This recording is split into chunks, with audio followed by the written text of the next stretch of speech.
Click कर दीजिए। लिखिए, माना एक अवतल दर्पण MM डैश, माना एक अवतल दर्पण MM डैश जिसका ध्रुव P है, जिसका ध्रुव P है, ध्रुव P तथा वक्रता केंद्र C को मिलाने वाली रेखा, ध्रुव P तथा वक्रता केंद्र C को मिलाने वाली रेखा मुख्य अक्ष है, मुख्य अक्ष है।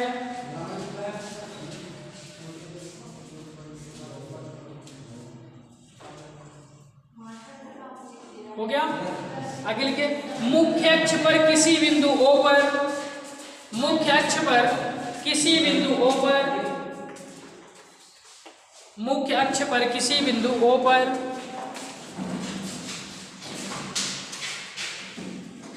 कोई वस्तु OO डैश है, कोई वस्तु OO डैश है,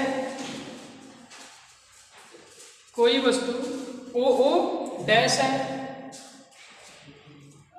और O डैश से, OO डैश से, OO डैश से चलने वाली किरण, चलने वाली किरण O डैश A है, यहाँ A कर लीजिएगा, O डैश A है, O डैश A है, जो कि मुख्य अक्ष के समांतर है, जो कि मुख्य अक्ष के समांतर है, जो कि मुख्य अक्ष के समांतर है। दर्पण से परावर्तन के पश्चात, दर्पण से परावर्तन के पश्चात मुख्य फोकस से होकर जाती है, दर्पण से परावर्तन के पश्चात मुख्य फोकस से होकर जाती है।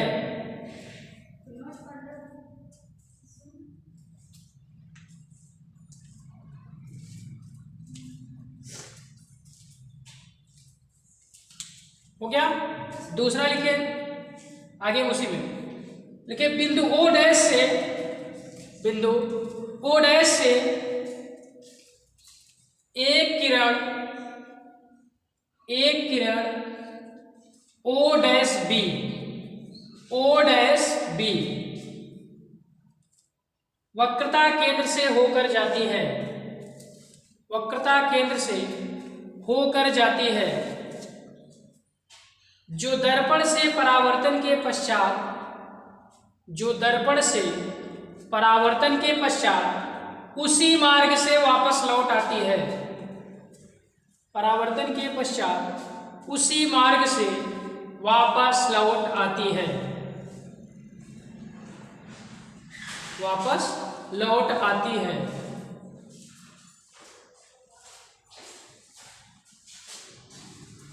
दोनों परावर्तित किरणों को मिलाने पर, दोनों परावर्तित किरणों को मिलाने पर,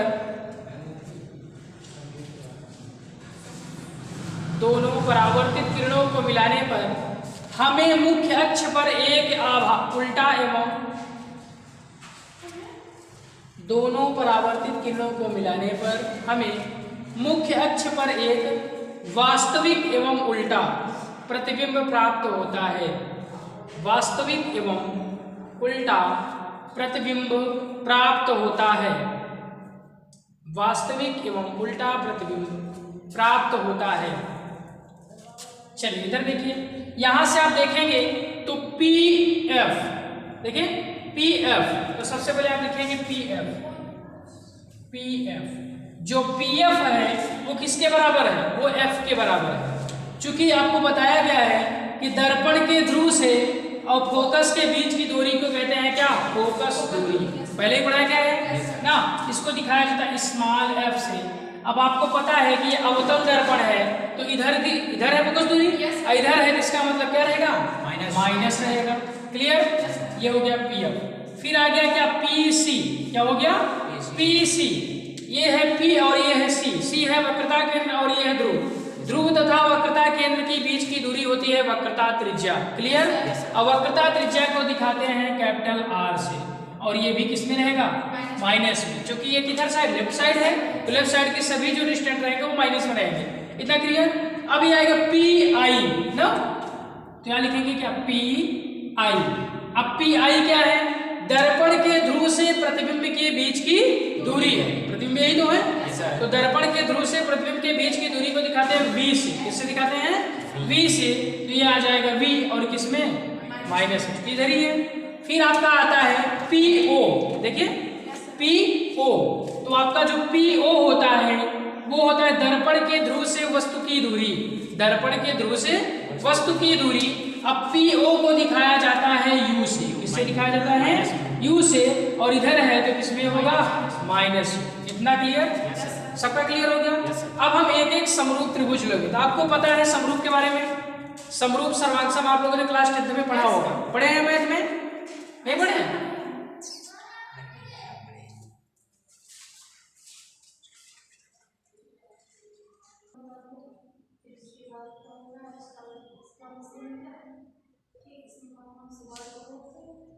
चलिए समरूप त्रिभुज देखिए, यहाँ पे 4 समरूप त्रिभुज आपको दिखेंगे।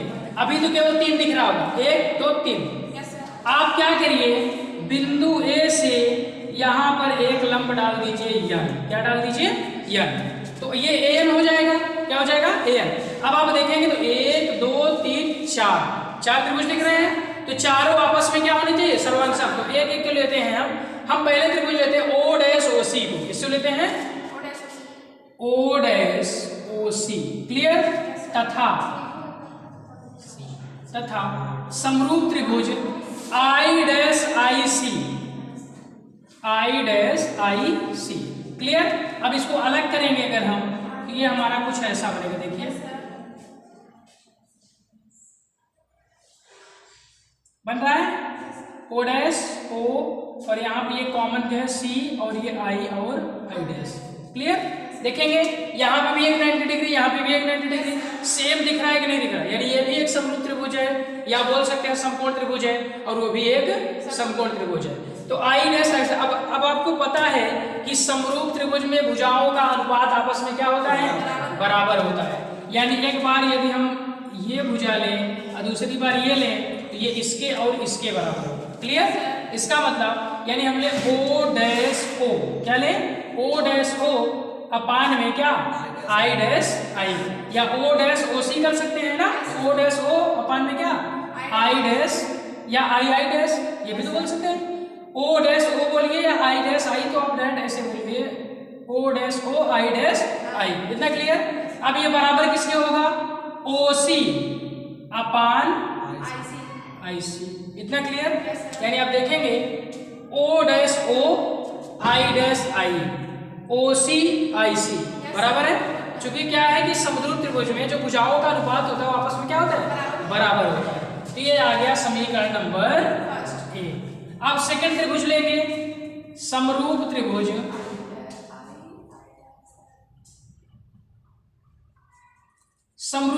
अब कौन सा लेंगे? अब लेंगे ANF। क्या लेंगे? ANF। क्लियर? सेम वैसे ही लिखना है, पहले हमने ऊपर का लिया है ANF, तो ऐसे नहीं, यहाँ क्या लेंगे? I', clear? I', तथा त्रिभुज I', में अब ये क्या आएगा? ANF हो जाएगा, I', हो जाएगा। क्लियर? अब देखेंगे तो यहाँ लिखेंगे AN अपान क्या हो जाएगा? I'। इतना क्लियर?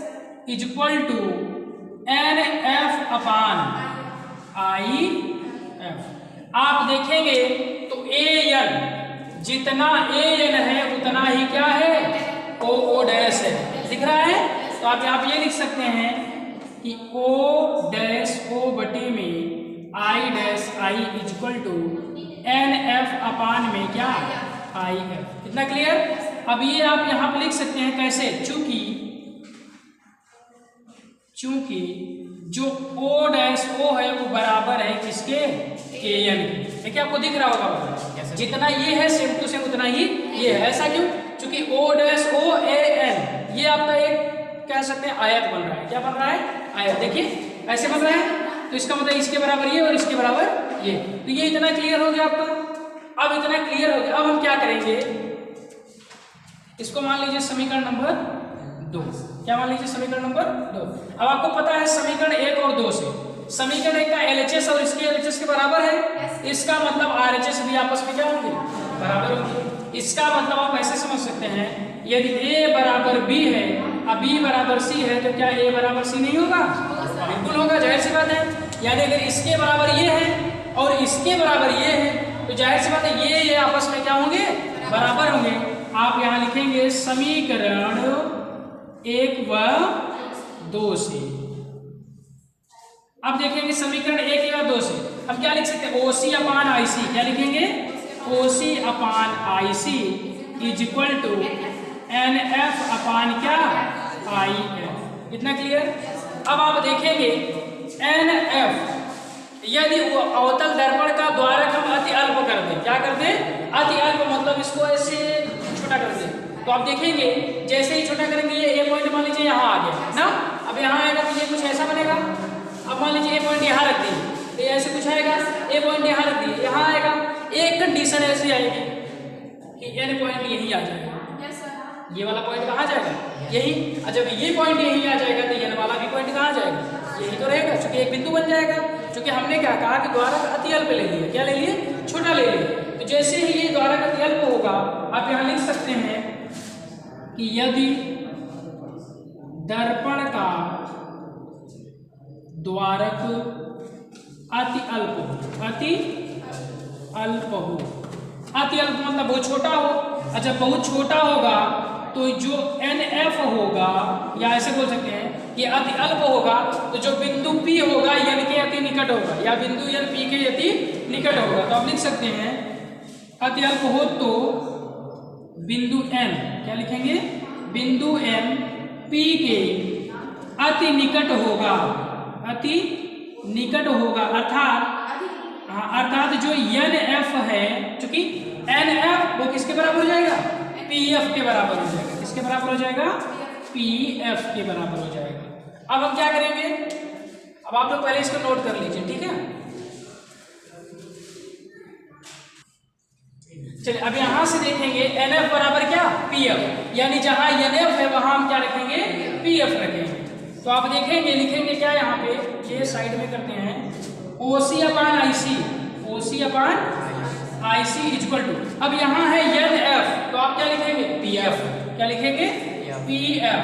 तो PF अपान IF क्या हो जाएगा? IF। इतना क्लियर? अब हम चलिए बांटते हैं सब। अब देखिए OC यही है। OC को आप क्या लिख सकते हैं? आप लिख सकते हैं क्या? PO माइनस PC लिख सकते हैं। देखिए PO में से अगर PC को घटा दे तो OC तो मिलेगा, यानी PO माइनस PC लिख सकते हैं। क्या लिख सकते हैं? PO minus PC। तो आप इसको लिख लीजिए PO माइनस PC, यानी OC को हमने लिखा है। किसको लिखा है? O और C को हमने क्या लिखा है? PO minus PC। तो यही तो बचेगा। तो सेम वही दूरी। फिर क्या करें? PF को क्या लिख सकते हैं? PF को कुछ लिखना ही नहीं है, क्योंकि PF की वैल्यू आपको पता है। जिसकी वैल्यू नहीं पता है उसको बदलना है, ठीक है? तो आप क्या करेंगे? अपान में IC को क्या लिख सकते हैं? IC देखिए क्या लिख सकते हैं? PC माइनस PI लिख सकते हैं। क्या लिख सकते हैं? PC minus PI। तो PC minus PI is equal to PF upon IF को क्या लिख सकते हैं? देखिए IF यही है, हम PI माइनस PF लिख सकते हैं। तो आप यहाँ लिखेंगे PI माइनस PF। सबका क्लियर? तो हमने देखे PI माइनस PF, क्योंकि IF क्या होता है? PI और PF जब घटा देंगे तो IF ही बचेगा। क्लियर? अब यहां से देखेंगे PO की वैल्यू है क्या? PO की वैल्यू बची इसमें माइनस U। कितना है? Minus U। यहां लिखेंगे क्या? Minus U। अब माइनस PC की वैल्यू क्या है? Minus R। क्या है? Minus R। क्लियर? चलिए अब नीचे आते हैं। PC की वैल्यू क्या है? माइनस R, तो माइनस R। फिर माइनस PI की वैल्यू क्या है? Minus B। तो ये भी लिखेंगे क्या? Minus B। फिर बराबर PF की वैल्यू क्या है? Minus F। माइनस एफ लिखेंगे, अपान में पी आई की वैल्यू माइनस वी तो माइनस वी लिखेंगे, और यहाँ पे फिर क्या है माइनस पी एफ की वैल्यू है माइनस एफ। कितना क्लियर? चलिए अब आगे देखते हैं। तो ये माइनस यू, अब माइनस माइनस क्या प्लस आर, क्लियर। फिर ये अपान में ये आएगा minus R, minus minus plus B, सही है। फिर यहाँ पे आएगा माइनस एफ अपान में minus B, minus minus plus F. इतना क्लियर? आपको पता है एफ बराबर होता है क्या r/2 होता है ना। इधर देखिए आप लिख सकते हैं एफ बराबर क्या r/2, तो r बराबर क्या लिख सकते हैं 2f, क्या लिख सकते हैं 2f लिख सकते हैं। तो हम r बराबर वहां पे क्या लिखेंगे 2f लिखेंगे, तो ये कैंसिल करते हैं, ठीक है। r जहां जहां रहेगा वहां हम क्या लिखेंगे 2f लिखेंगे, तो ये लिखेंगे minus you plus 2f upon में माइनस 2f प्लस v, ये equal to minus F upon minus V plus F. अब आप क्लास मल्टीप्लिकेशन करिए, ठीक है, ऐसे त्रिगुणा। तो सबसे पहले आप क्या करिए, इतना नोट कर लीजिए, ये बताते हैं। छापना स्टार्ट किया आप बताएंगे, बंद कर। चलिए देखिए अब यहाँ से हम क्या करें क्लास मल्टीप्लिकेशन, अभी हमने बताया त्रिगुणा, तो त्रिगुणा आप एक स्टेप हम यहाँ कर दे रहे हैं, ठीक है। ये कर सकते हैं क्या माइनस यू प्लस 2f आप, और ये आएगा माइनस वी प्लस एफ, सही है। फिर बराबर माइनस एफ और यहाँ हो जाएगा minus 2f plus B, clear. अब इसी का मल्टीप्लाई हम यहाँ कर रहे हैं, ठीक है। यहाँ देखेंगे क्या हो जाएगा, एक बार हम माइनस यू का इन दोनों में करते हैं, तो माइनस यू का जब इन दोनों में करेंगे तो देखिए माइनस यू और ये माइनस वी हो जाएगा यूवी, क्या हो जाएगा यूवी, क्योंकि माइनस माइनस क्या हो जाएगा प्लस हो जाएगा, तो माइनस यू। अब इसी माइनस का हम इसमें करेंगे तो प्लस माइनस माइनस यूएफ हो जाएगा, क्या हो जाएगा माइनस यूएफ, क्लियर। अब प्लस 2f का करिए, किसका करिए प्लस 2f का, तो प्लस 2f का करेंगे तो ये आएगा प्लस माइनस माइनस 2fv, क्या हो जाएगा 2fv। फिर आप देखेंगे प्लस प्लस प्लस हो जाएगा और 2f स्क्वायर हो जाएगा, क्लियर। फिर बराबर यहाँ पे देखेंगे ये आएगा minus minus plus 2f square, सही है। फिर ये माइनस माइनस माइनस fv, क्या हो जाएगा fv।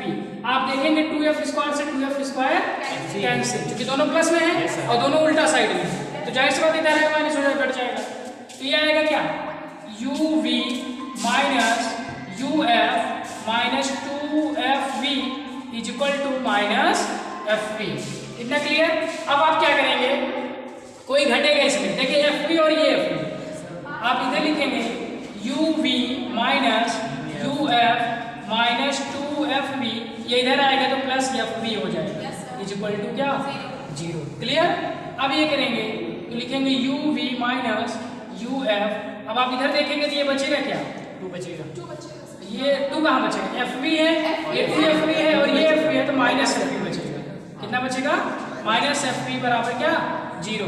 अब आप क्या करिए कि एक को पक्षांतर कर दीजिए, तो uv माइनस uf ये इधर आएगा तो कितना हो जाएगा fv हो जाएगा, कितना हो जाएगा fv।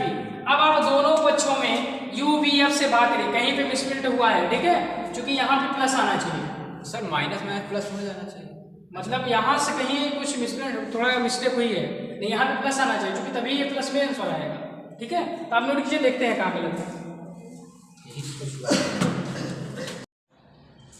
चलिए देखिए यहाँ से है uv, ये दोनों माइनस में उधर जाएंगे किस में हो जाएंगे प्लस में हो जाएंगे, तो प्लस लिखना जरूरी नहीं है, ठीक है, uf और प्लस में fv।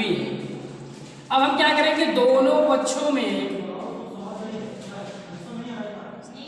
uvf से भाग देने पर या भाग करने पर, तो यहाँ से देखेंगे uv अपान में uvf is equal to uf upon में uvf प्लस fv अपान में uvf।